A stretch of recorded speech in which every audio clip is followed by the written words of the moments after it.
in America. They can't. It's broke. What's happening? The unions have demanded to bail them out, just like Chrysler. And they're going to strike, and there's a young guy in Chicago, he's treasurer, he wants to be mayor, he's not going to do any more business with Wells Fargo unless they go along with this. We're now in Barack Obama's world, where money goes into the most inefficient parts of the economy, and we bail everybody out, including the unions in the Midwest who elected them. That's where we're headed. But we're also, of course, bailing out Wall Street and the financial services industry, and you're talking about the consumer. Demand for loans are dropping, consumer credit is shrinking, so where is all this bailout money going? Are the banks just sitting on it? Are they paying their big bonuses with it? Or what are they doing with it? The bailout money is in the sewer. All of the bailout money is in the sewer. Well, there you go, Darren. So all the bailout money is in the sewer. That's why a pretty well-known Jewish investor. It's a Ponzi scheme, and the system is going to come down. But we have pro-Israeli interests all over the place. What's your take on the current? I'll just give you the heading, the title, Darrell, of that Yahoo page. The worst is yet to come. If you're not petrified, you're not paying attention. I had that story on my website. Yeah, well, I might have missed one, Darrell. Anyway, give us a little bit of the audio from that, so you can get that story on. Darrell, we have a dollar bubble that's about to implode. What are we looking for? There's a couple of things happening to the economy right now, as we had predicted. And again, we're never right on the exact date, but look. The dollar value reached its maximum, its zenith, and has. If you take a look at the chart, it's double topped and it's ready to fall. It's being set up right now for a serious plunge in value against the basket of currencies. There was a threat last week, and you could read it on Bloomberg, where they were going to change the credit rating of the United States debt from AAA plus, which is almost risk free, to a AAA. Which would have meant that it cost a lot more money to hold dollars, get a lot less profit if you buy treasuries. But what it does around the world, first of all, is it makes everybody's reserves in their treasuries less valuable, which is a big component of what the dollar was doing for them. The second thing that's happening is that we have so much money being pumped into the pipeline that, and because when you print money, it comes into the system, it's a lagging indicator. You don't see the results with right away. You see them in 6 months. Well, that's about 4 or 5 months ago that they did most of their pumping. So now you're going to start seeing inflation start to really bite. What happens when there's severe inflation? There are a couple of choices.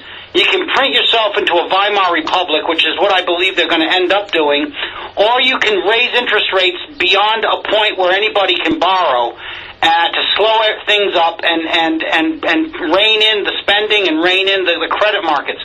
Those things are not going to happen. Obama and Bernanke and Geithner and these Zionist criminals have decided that the dollar needs to die. The American people need to suffer. We need to be brought to the point of anarchy in our streets so our guns can be confiscated. And they're prepping us for a summer of discontent, and then I believe some sort of serious viral infection that they've concocted in one of their laboratories just to pepper in some extra problems. And I see all these things happening right now. You know, we're only a few months away from the autumn when that virus that I'm talking about is going to hit. But we've already seen the financial virus hitting everywhere.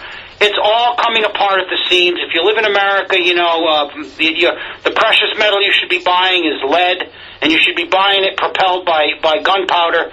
And you should be taking no prisoners when it comes to protecting civil liberties and liberties of your family and your neighborhoods. This is time now to buck up and take action. The mess is here, and it's no surprise to anybody listening to these broadcasts. No, we've known this was coming. It is on its way now. There is no reversing this. I told you, we went over the cliff in February, and there is no reversing these events. They're coming regardless of what people think. Yeah, absolutely. There's no way of stopping it. I think people should read into, especially the Americans, what happened in Russia in 91, where the average age declined, and the problems they had, or look into Argentina when the currency collapsed. Basically, the people are going to suffer. The rich cats, the fat cats, are going to do fine, Darryl. That's right. Unless we change it. I don't know how we're going to come out when when we're dealing in SDRs and all these other fake, people with these special drawing rights. But when you look into the special drawing rights, the IMF, this is legislation that's been on the books for a long time. So these people already are years and years ahead of us, and they've made a lot of mistakes, and we're catching up with the internet and bloggers that are prepared to, say, no, I'm not accepting this anymore. Now, I had Friday afternoon, I had my local printer come into my store, and I know the guy. He's a Swiss guy, good guy, nice guy, and he came in, and he's had the business was started in 1906, Darren, not by him obviously, but that's the business when it was started. And he just said, I have 3 guys working for me. I paid them this much. He told me the amount. He said, I've just put them on chômage technique, it's technical unemployment. He said 30% of his clientele was from the private Genevan banks. We're talking about like Union Bank Privé, and which are just around the corner from us, that have just got rid of 200 of their 600 employees. They had a class action lawsuit, $3 billion against them in New York that's pending.